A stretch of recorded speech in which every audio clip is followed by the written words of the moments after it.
anunciar el mensaje de vida, ese perdón que tú das sin medida, aquel que lo reciba.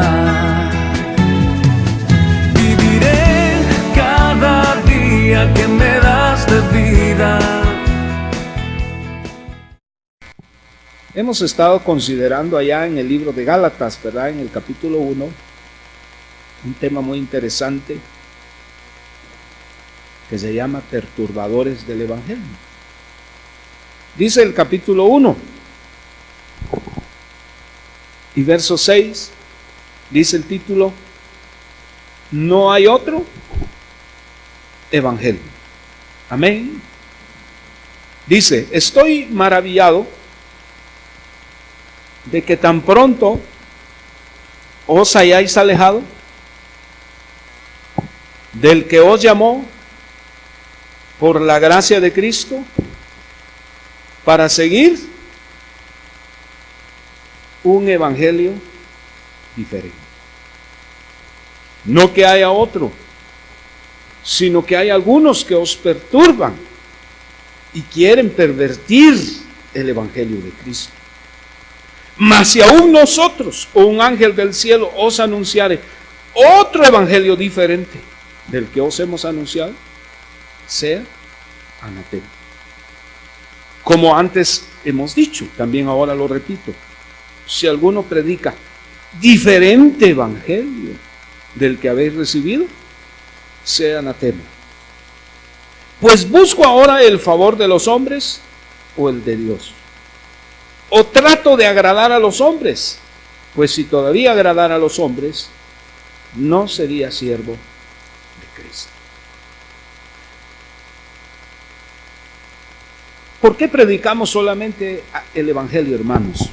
¿Y por qué predicamos solamente a Cristo?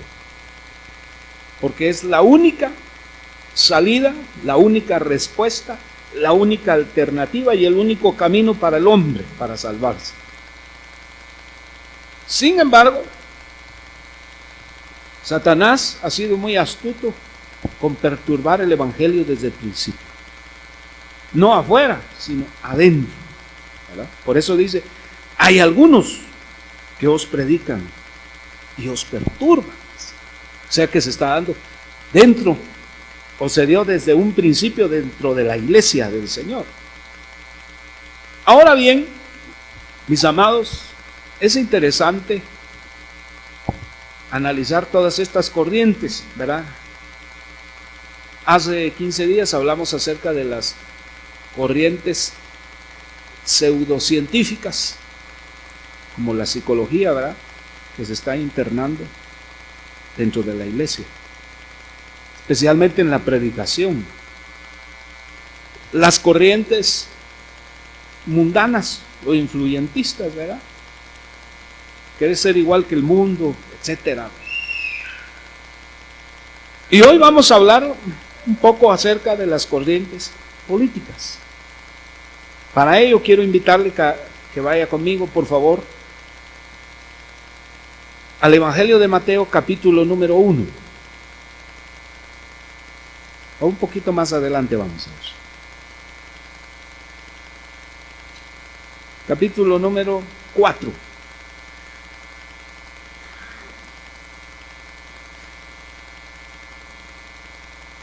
Gloria a Jesús.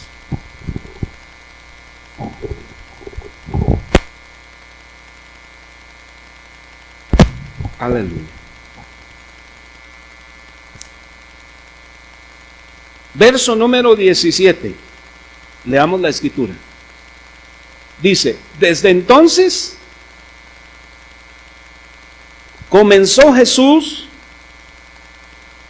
a predicar y a decir. ¿Cuál era la predicación del Señor? Arrepentidos, porque el reino de los cielos se ha acercado. Amén. ¿Está conmigo? Entonces, mire, hermanos, el Señor está diciendo aquí, en su palabra,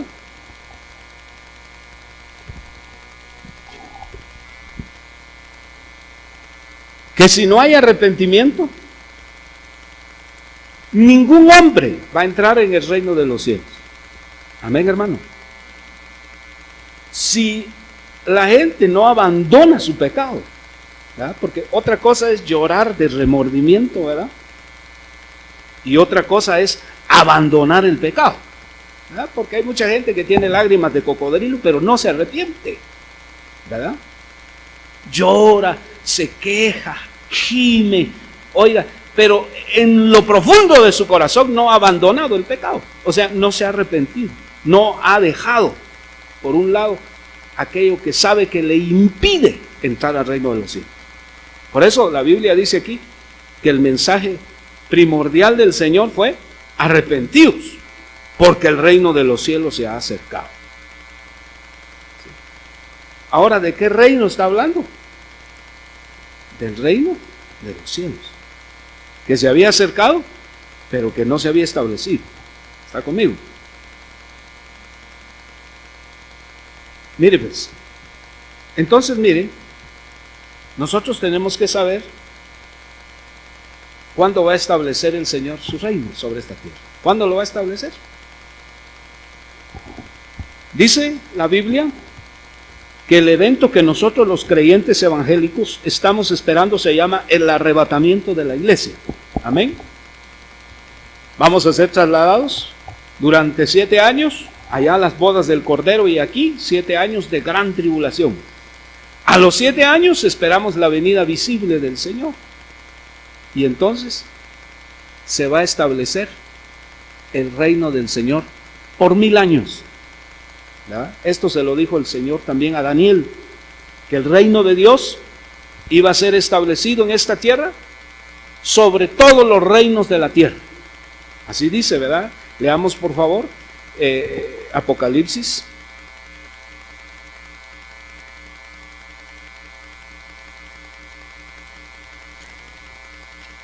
Apocalipsis capítulo 20.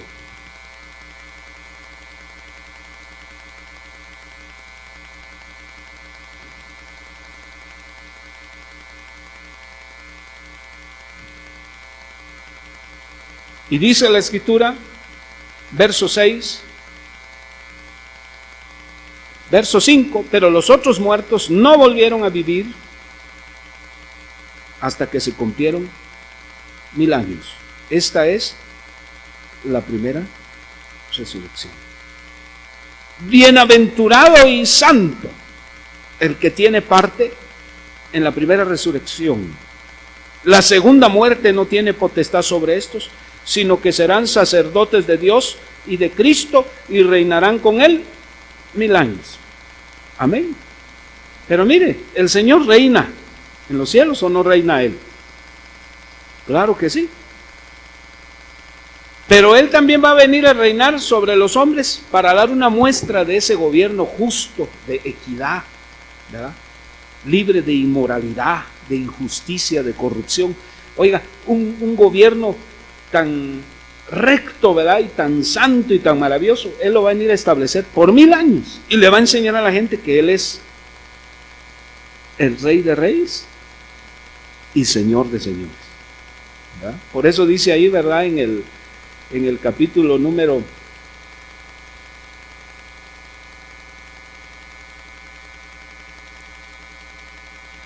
ahí mismo en el capítulo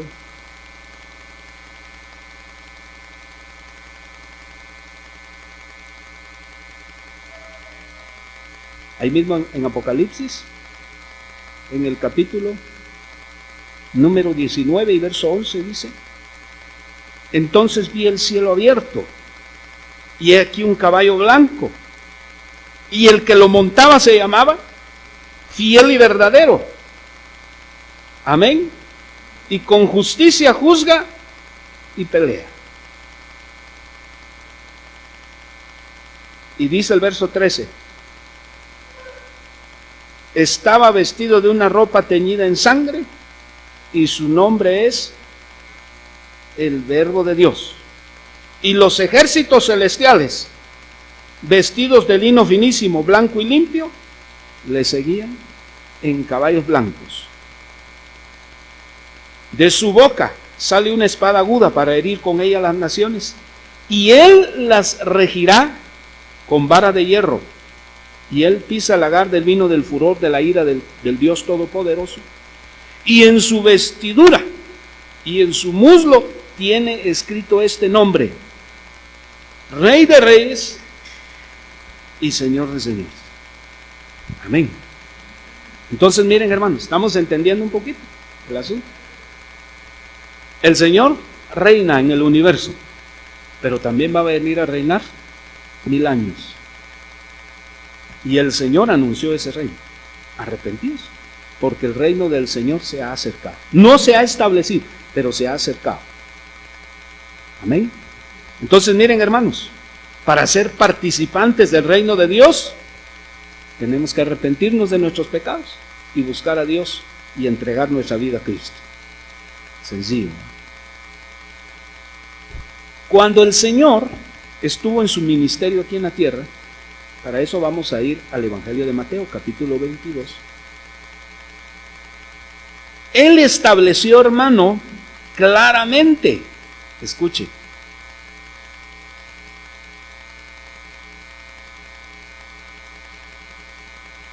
que Él no venía a establecer su reino todavía.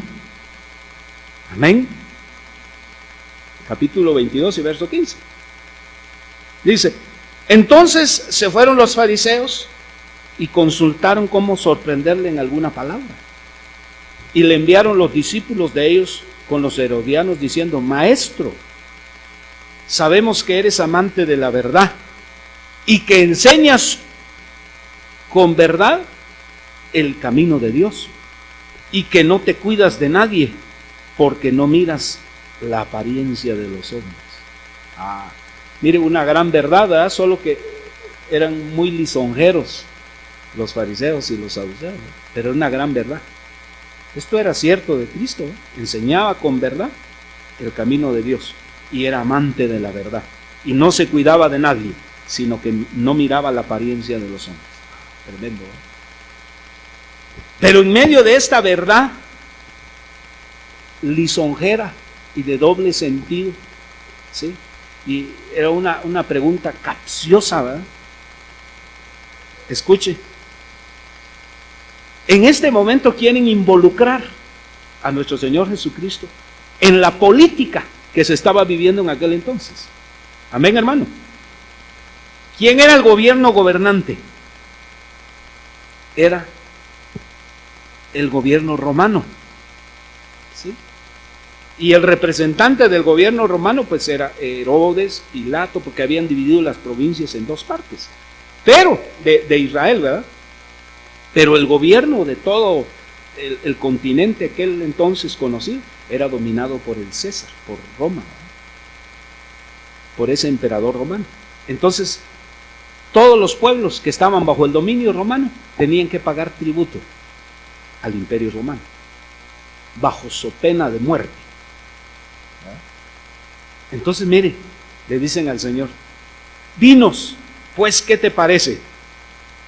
¿Es lícito dar tributo a César o no? Pero Jesús, conociendo la malicia de ellos, les dijo: ¿por qué me tentáis, hipócritas? Mostradme la moneda del tributo. Y ellos le presentaron un denario. Entonces les dijo: ¿de quién es esta imagen y la inscripción? Y le dijeron: de César. ¿Y qué les dijo? Dad pues a César lo que es de César, y a Dios lo que es de Dios. Oyendo esto se maravillaron, y dejándole se fueron. Amén. Ellos querían involucrar al Señor con una respuesta que le condenara a muerte. Era un asunto político. Querían que el Señor se involucrara en los reinos de esta tierra. Pero mire, sigamos leyendo, por favor, en el Evangelio de Juan, por favor, capítulo 6. Mire qué interesante lo que vamos a leer aquí. Dice la Biblia, aquí en el capítulo 6, que el Señor alimentó a 5,000 personas. ¿Sabe usted qué es alimentar a 5,000 personas? Yo no sé cuán grande ha sido una fiesta que usted haya tenido. ¿De unos 200 o 500? ¿O 800? Ya es palabra mayor, ¿verdad? Pero 5,000. Ya son 5,000 personas. Es un número muy, muy grueso, ¿verdad? Muy grande. Y dice, verso número 2, y le seguía gran multitud porque veían las señales que hacía en los enfermos. Verso 5, cuando alzó Jesús y vio que había venido a él gran multitud, dijo a Felipe, ¿de dónde compraremos pan para que coman estos? Pero esto decía para probarle, porque él sabía lo que había de hacer. Mire qué tremendo. El Señor alimentó a 5,000 personas. Ahí dice la Biblia que había un niño que tenía 5 panes y 2 pececillos. Pero el Señor les dijo, recuesten a la gente. Y el Señor hizo un milagro extraordinario ahí. Y además recogieron, dice el verso 13, y llenaron 12 cestas de pedazos, que de los 5 panes de cebada sobraron a los que habían comido. Aquellos hombres, viendo la señal que Jesús había hecho, dijeron, este verdaderamente es el profeta que había de venir al mundo. Mire qué tremendo.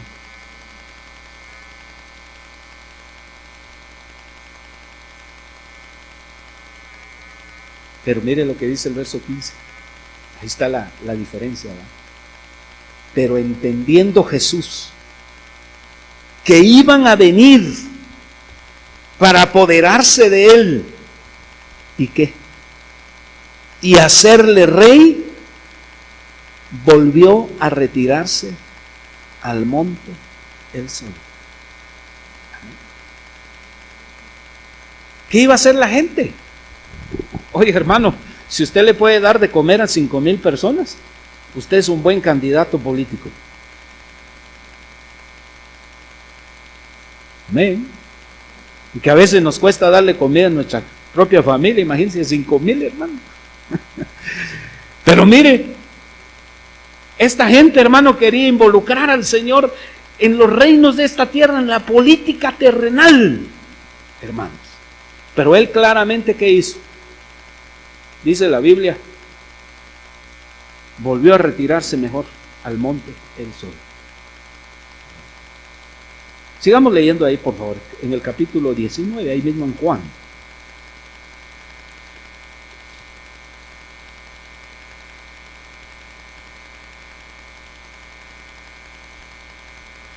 Vamos a leer antes el verso 18.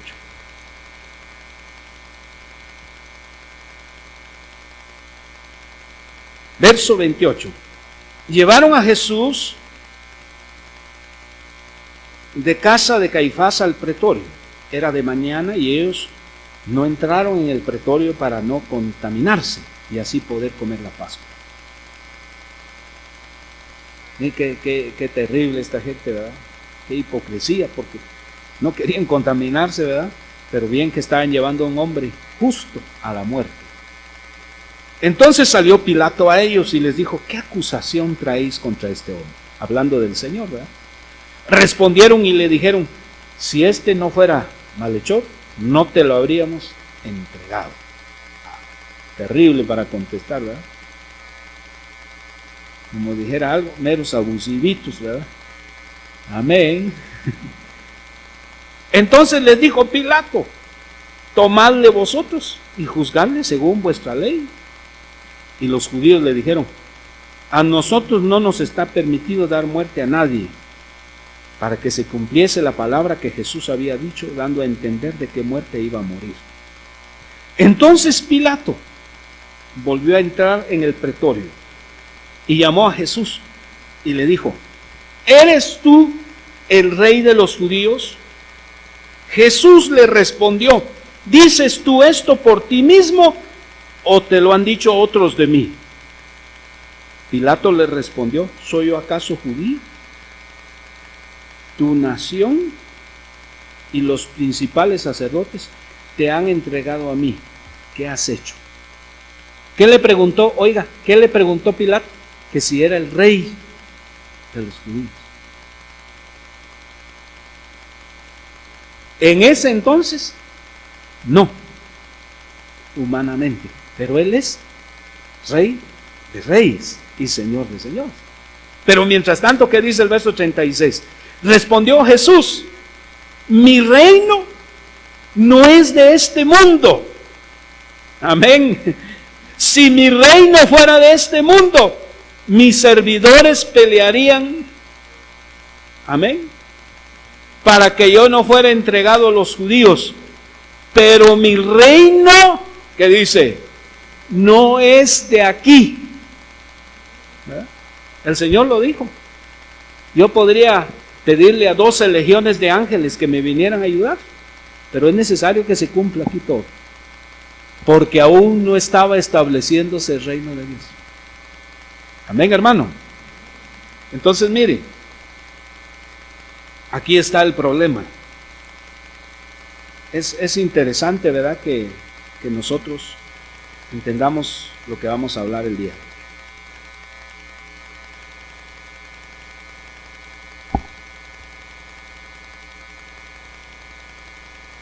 El asunto del cual nosotros tenemos que estar muy conscientes, hermanos, es en qué creemos.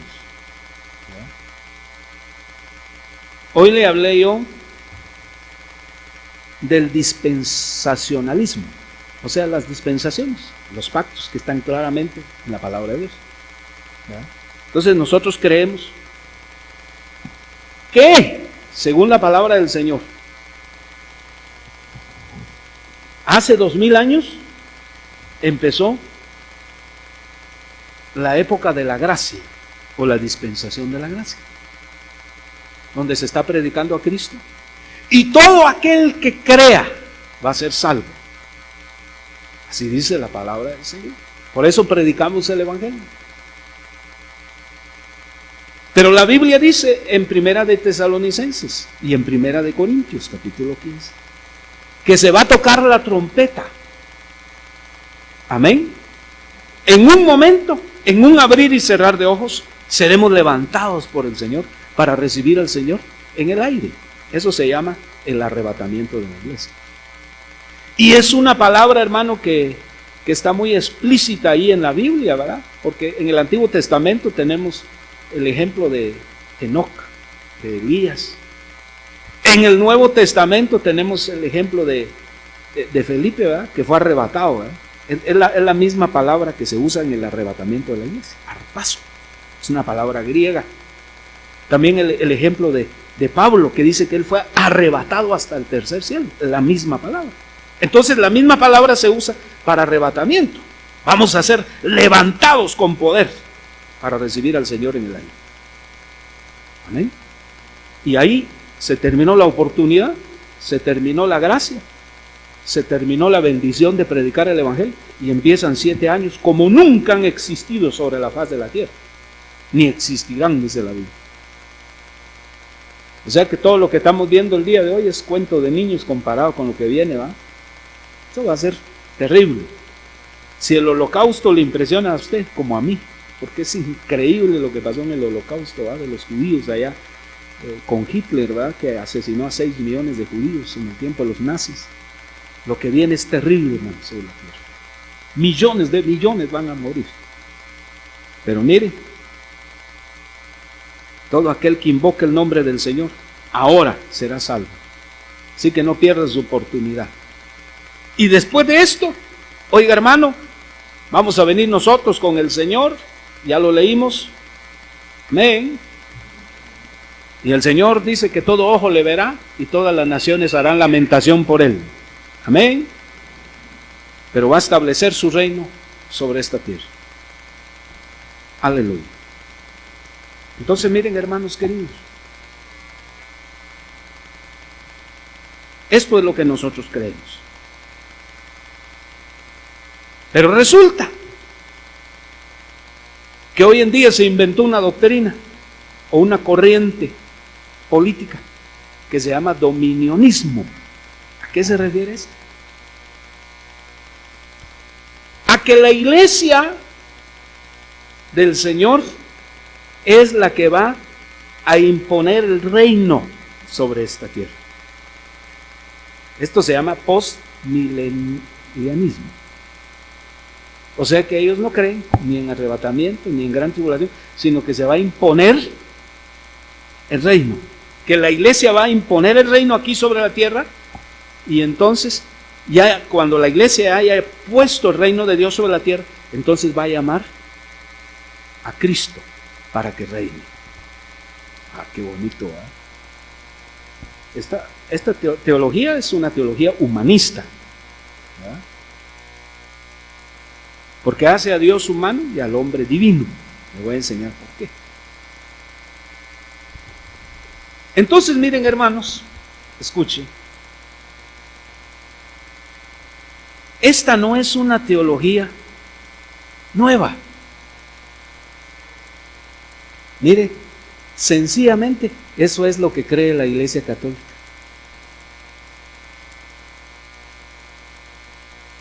Agustín, uno de los teólogos más prominentes de la Iglesia Católica, fue el que empezó con esto en el año 300 y pico de la era cristiana. Porque en los primeros 300 años de la Iglesia, toda la Iglesia siempre había creído en que Cristo podría venir en cualquier momento. Amén. Y que el juicio de Dios iba a ser derramado sobre la tierra, y entonces el Señor imponer su reino sobre esta tierra. Pero la corriente política, ¿cuándo comenzó? Después de 300 años de persecución de la iglesia. Dice que Constantino, el emperador romano de aquel entonces, en Roma, vio una señal, dice, una cruz, y que decía, con este signo vencerás. Entonces, Constantino unió, oiga, la iglesia con el Estado, y ahí se fundó la Iglesia Católica Romana y Apostólica. ¿Sí? Que de apostólica no tiene nada, pero de romana y católica tal vez.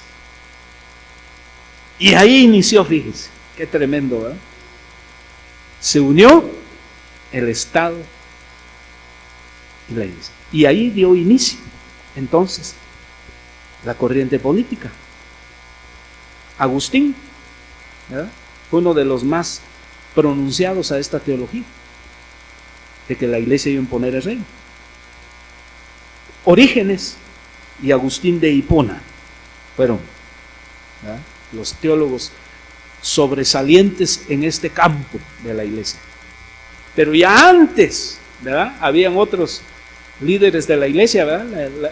La historia de la iglesia lo dice así, como Ireneo, ¿verdad?, que ya habían hablado acerca de cómo el Señor iba a implantar su reino, no la iglesia.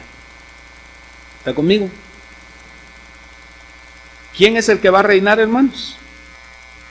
Es Cristo. Por eso, miren, hermanos, la teología del reino ahora es una creencia en el movimiento carismático del cristianismo protestante. Primero, escuche, creen que Dios perdió el control sobre el mundo, ¿sí?, y se lo dio a Satanás cuando Adán y Eva pecaron. ¿Cree usted que Dios perdió el control de este mundo? ¿Qué dice usted? Porque no leemos la Biblia. Amén. Y veamos si Dios ha perdido el control, hermano. Amén. Vamos a la Biblia entonces, por favor. Gloria a Jesús. Isaías capítulo 14. Solo vamos a ver 2 pasajes porque la Biblia está llena de que Dios es soberano. Amén. Y que Él tiene el control del cielo y la tierra y del universo entero y de su vida también. capítulo 14.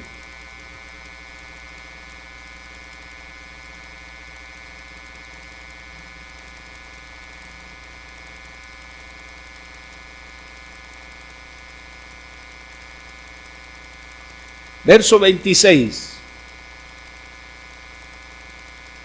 Este es el consejo que está acordado sobre toda la tierra, y está la mano extendida sobre todas las naciones. ¿Por qué? Porque Jehová de los ejércitos lo ha determinado. ¿Y quién lo impedirá? Y su mano extendida, ¿qué dice? ¿Quién la hará retroceder? ¿Se da cuenta? ¿Quién es el que manda aquí, en esta tierra y en el universo? ¿Es el hombre? ¿Es el diablo? ¿O es Dios? Leamos ahí en el capítulo 46 de Isaías también. Leamos la escritura, por favor.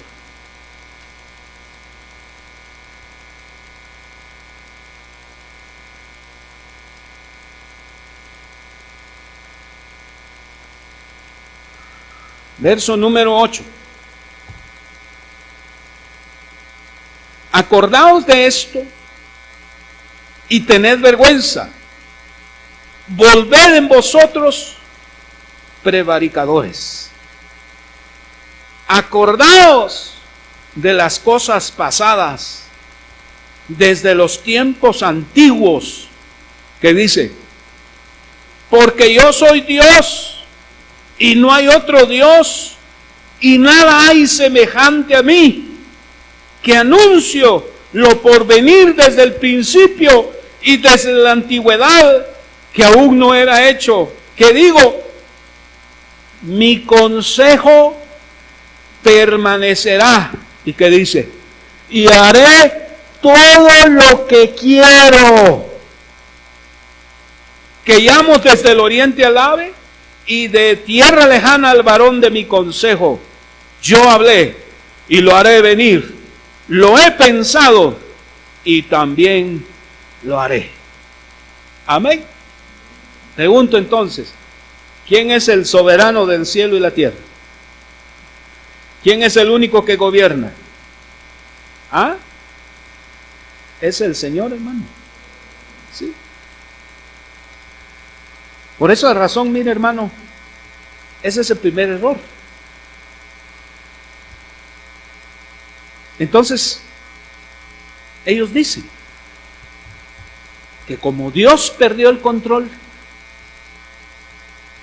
de todo aquí en la tierra, la iglesia está retomando otra vez el control. ¿Ya? Entonces dicen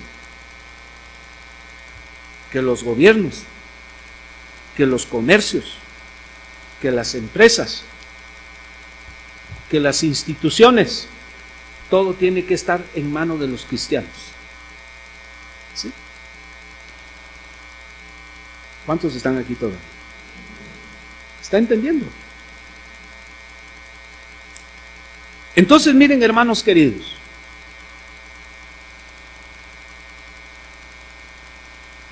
nosotros tenemos que ser muy claros en lo que creemos. Cuando empezó a mezclarse el Estado con la iglesia, empezó el gran problema de la Edad Media, más de 1000 años, hermano, en el oscurantismo. ¿Sí? Porque la iglesia y el Estado se unieron para perseguir, para manipular, para imponer la fuerza sobre los seres humanos. Hasta que apareció Martín Lutero con la reforma de la iglesia hace 500 años. ¿Está conmigo? Para sacar al hombre, hermano, de la esclavitud a que había estado sometido por los asuntos gubernamentales. Entonces, mire, nosotros como cristianos sabemos que tenemos que respetar al gobierno, pero los gobiernos tienen que ser laicos y las religiones apolíticas, aunque eso no se ha dado en el fondo. ¿Ya? Nosotros sabemos, hermanos queridos, lo sabemos, que la Iglesia Católica siempre ha metido sus pezuñas en la política del mundo entero y por eso van a ser castigados, ¿verdad? ¿Está conmigo? Ha metido sus garras en todos los gobiernos y presidentes. Pero eso no nos interesa. Lo que nos interesa es en el asunto de nosotros los creyentes, hermanos. Por esa razón, mire, el día de hoy, muchos que fueron llamados, digo yo pues, quién sabe, ¿verdad?,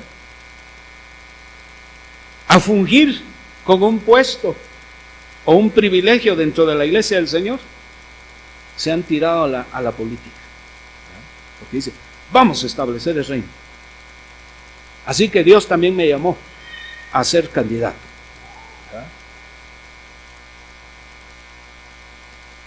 Los más modestos, candidato a alcalde.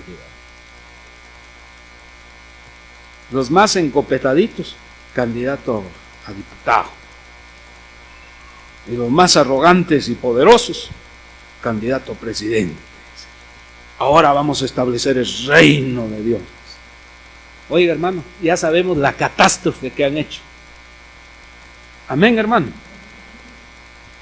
Por eso tenemos que establecer bien el asunto. Yo no sé si usted es del partido blanco, amarillo, verde o rojo.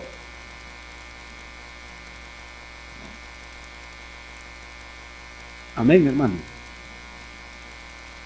Como dijo aquel cómico mexicano, ¿verdad? Porque, que salió de cura y sale un campesino mexicano ahí, ¿verdad? Padrecito, padrecito, perdone. Y le dice, mira, mijo, con que no te hayas metido con la mujer de tu prójimo y a la política, estás perdonado. Amén. ¿Sí? ¿Por qué razón, hermano? Porque nuestra ciudadanía no está aquí. ¿Dónde está? En el reino de los cielos. Eso es lo que buscamos y pretendemos. Pero mire, como estas teologías se han involucrado, es terrible, hermano, ¿verdad? Por eso, miren, hermanos, ¿quiénes son los postulantes o los que están bajo la teología del dominio o reino ahora, que se le dice, ¿verdad? ¿Quiénes son? Es la nueva reforma apostólica, o sea, los apóstoles y profetas. Ellos son los más interesados en que esto se postule en la iglesia y han metido sagazmente y sutilmente esta falsa doctrina de demonios dentro de la iglesia. ¿Sí? Y mucha gente dice, sí, y cantan en las iglesias, ¿verdad? Y oran y hasta declaran, dice, vamos a establecer el reino, vamos a establecer el reino. ¿No saben que es una doctrina católica?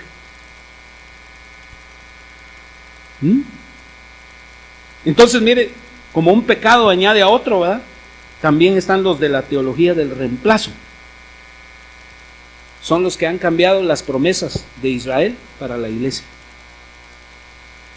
Aparte son las promesas del pueblo de Israel y aparte es la bendición para la iglesia. Está el movimiento de la lluvia tardía, dice, ¿verdad? Están los reconstruccionistas y los restauracionistas, ¿sí? Que todo tiene que ser restaurado. Están con el ejército de Joel, dice, ¿verdad? Otros con el gobierno de los 12, el modelo de Jesús, la visión celular. Oiga, la cosa es establecer el reino. Entonces, mire, ellos tienen la creencia de que la sociedad secular, o sea, la sociedad no cristiana, nunca tendrá éxito.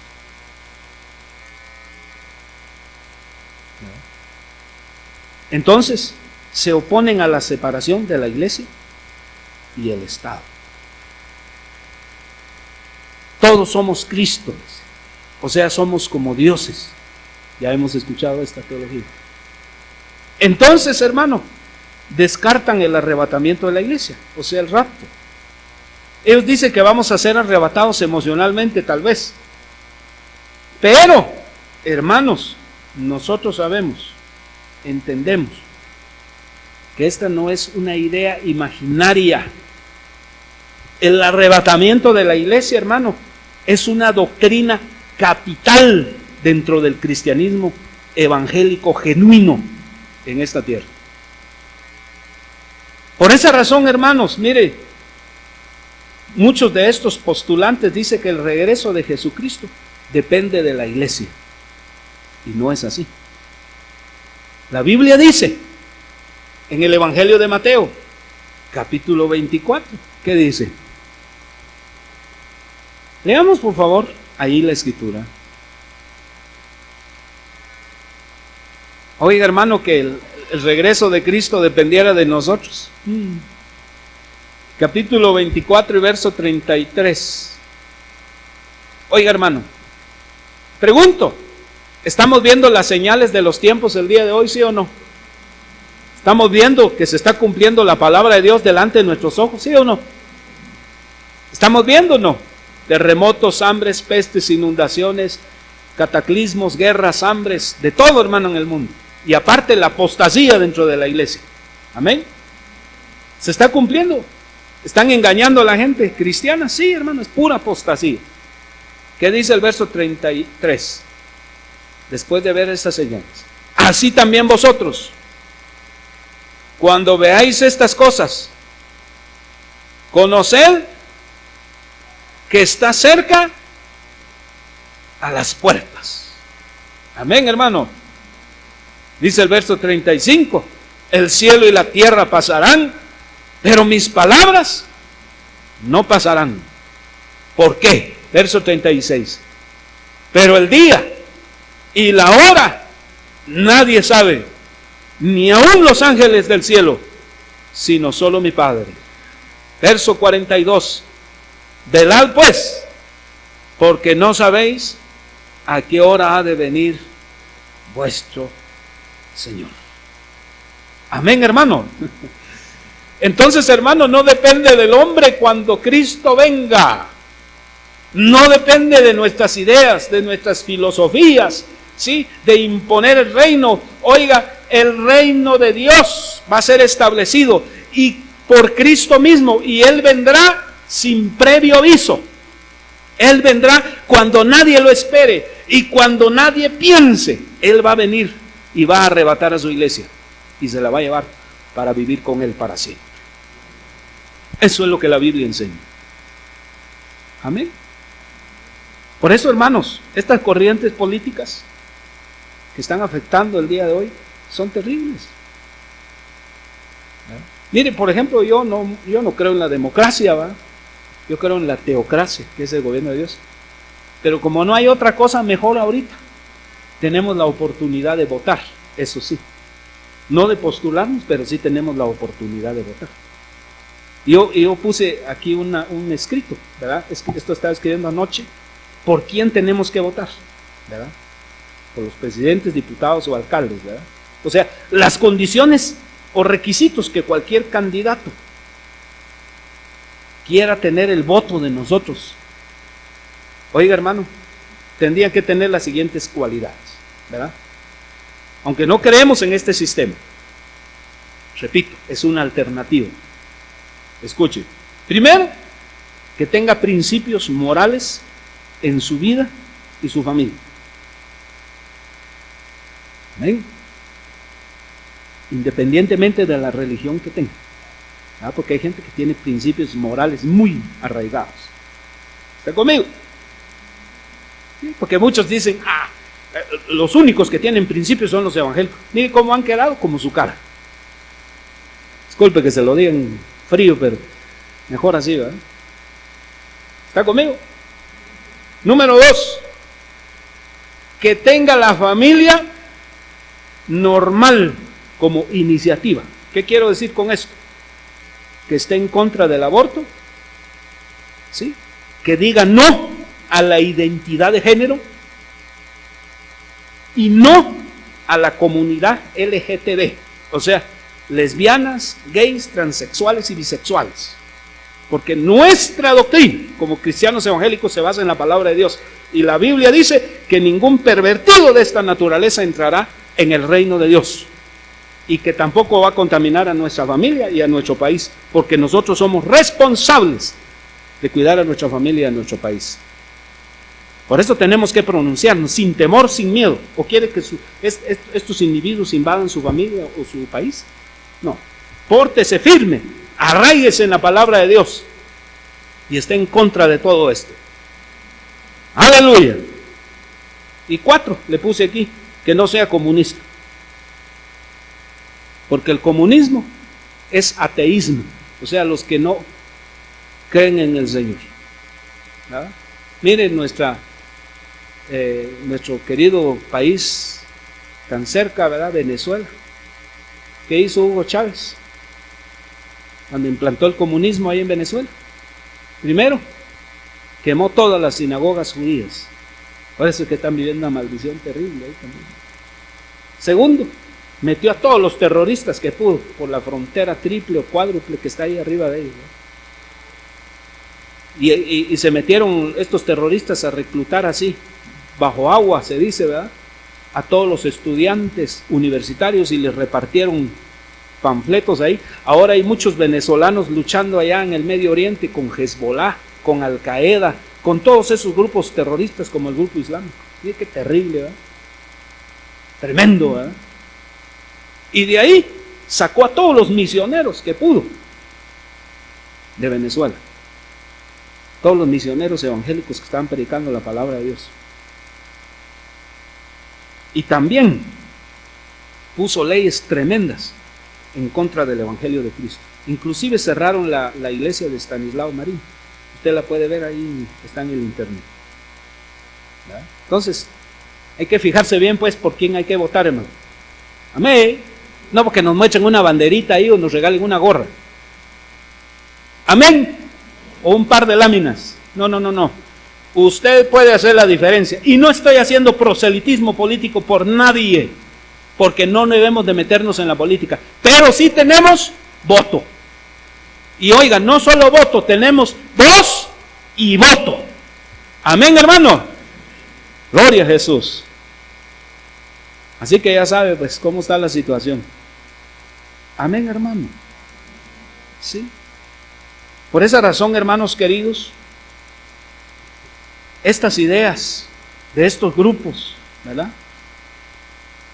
Escuche, como por ejemplo la idea que la iglesia ha reemplazado a Israel, está fuera de contexto, porque las profecías relativas a la iglesia se tienen que cumplir, ¿verdad? En el arrebatamiento de la iglesia, ahí, para arriba, como una esposa ataviada para el Señor. Y el cumplimiento para el pueblo del Señor, que va a ser restaurado, y nuevamente Israel va a ser el centro del mundo, aunque ya es el centro del mundo, ¿verdad? Pero va a ser el centro de los acontecimientos finales. Entonces, miren, hermanos, esta teología del reino fue fundada por un hombre. Amén. Ahora pues actualmente, que se llama R. Paulk. Aquí tengo yo una inscripción del viernes 1 de febrero del 2008, ¿verdad? Sí, del diario Berea. Este hombre, oiga, este hombre fue el que inició más recientemente la teología del reino ahora, dentro del movimiento carismático. O sea, la iglesia neopentecostal. Errol Park, dice, octogenario, o sea, ya más de 80 años, fundador de la mega iglesia carismática Chapel Hill Harvest en Georgia, Atlanta. Se declaró culpable, escuche, por eso el Señor dijo algo, por sus frutos los conoceréis. Se declaró culpable de mentir bajo juramento sobre sus aventuras sexuales y fue sentenciado a 10 años de libertad vigilada. El pastor carismático, quien ha estado con salud delicada, parece que ya falleció, también fue multado con $1,000 por un cargo más grave. Los cargos derivan de la declaración jurada de que Paulk en el 2006, ¿sí?, dio en el 2006 por una querella que fue presentada por la ex empleada de la iglesia, Mona Brewer, quien dijo haber sido obligada a tener una aventura sexual es una declaración jurada. Paul dijo que la única mujer con la que había tenido relaciones sexuales fuera de su matrimonio fue exactamente esta mujer, Mona Berger. Entonces, ahora afronta fuertes escándalos sexuales con mujeres de la iglesia carismática que dirigía. Tremendo el hombre, ¿eh? Estaba imponiendo el reino, pero con las mujeres. Pero resultados de un examen de paternidad ordenado por la corte indicaron que en octubre el religioso de 80 años es el padre biológico del hijo de su hermano, de el Paul, quien ahora es pastor de la iglesia. Cuidadito, ¿eh? Está con la cuñada. Como parte de la demanda, 8 mujeres han dicho en declaraciones juradas, ¿sí? Porque esto no puede ser nada más de que yo me voy a inventar, son declaraciones juradas, ¿verdad? Porque una declaración jurada, si la gente está mintiendo, también se van a la cárcel, ¿verdad?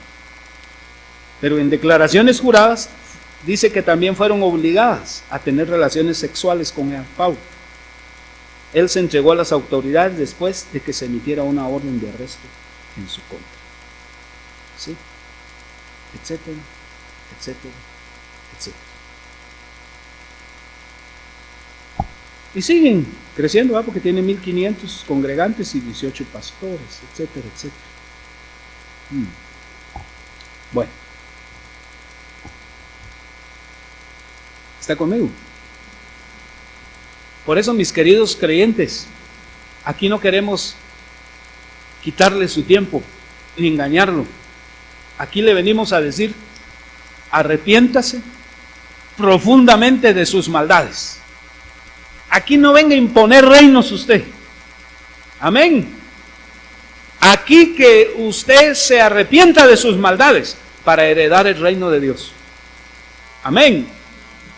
Por esa razón, hermano, es que mire, es terrible esto, ¿verdad? Pero estas corrientes políticas que se han introducido, que se han mezclado con el evangelio, están haciendo nocivo este mensaje a las personas. Por eso, miren, ahora ya todos los políticos andan detrás de las iglesias, ¿verdad? Y algunos pastores dicen: está bueno, le doy 500 votos, y ya sabe que también se vienen por aquí 500 mensuales. Oiga, hermano, triste, ¿va? Y yo le digo una cosa: métase a la política y va a ver cómo va a terminar usted y su familia.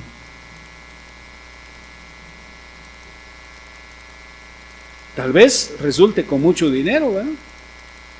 Pero el resto de las cosas va a estar triste y trágico. Por esa razón, hermano, que Dios no necesita políticos mentirosos. Lo que el Señor necesita es su vida entregada, quebrantada y consagrada delante de los ojos de Dios. Que Dios nos ayude a todos. Amén, hermano. Porque todos podemos recibir tentaciones. Amén. Sí, yo me recuerdo cuando comencé a ser pastor, ¿verdad?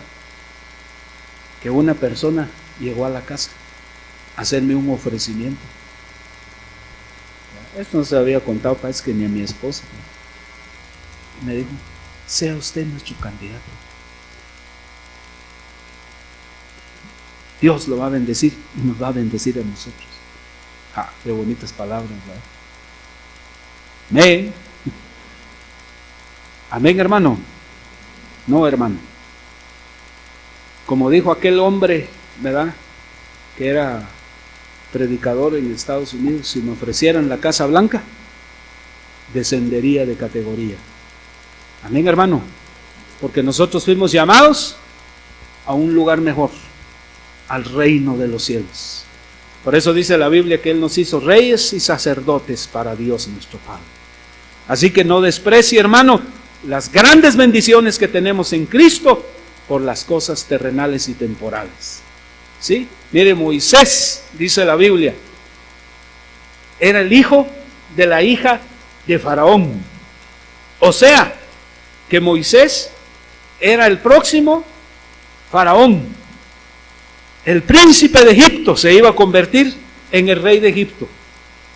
Amén. Pero dice la palabra del Señor que Moisés, dejándolo todo, prefirió sufrir con el pueblo de Dios que gozar de los deleites temporales del pecado. Oiga, hermano, Moisés despreció el reino. ¿Sí? Yo no sé cuánto les gustaría que les dieran unos sus 8 días ahí en la Casa Blanca con Trump. Oiga, hermano. O que le dijeran, bueno, te vas a quedar estos 4 o 5 años ahí. ¡Ja! Pero eso sí, ya no vas a la iglesia, ni vas a adorar a Dios. ¿Sí? Ya nada de oración, ni de arrodillarte, nada. ¿Sí? Pero aquí está todo esto. Pregunto, ¿qué es más importante para usted? ¿Lo terrenal o lo celestial? Usted escoge, yo no lo puedo obligar. Cada quien tiene libre albedrío. Pero ojalá que escoja lo mejor. Porque el Señor dice, he aquí yo pongo la bendición y la maldición, la muerte y la vida. Escoge pues la vida para que vivas tú y tu descendencia. Gloria al nombre de Jesucristo. Póngase en pie, por favor.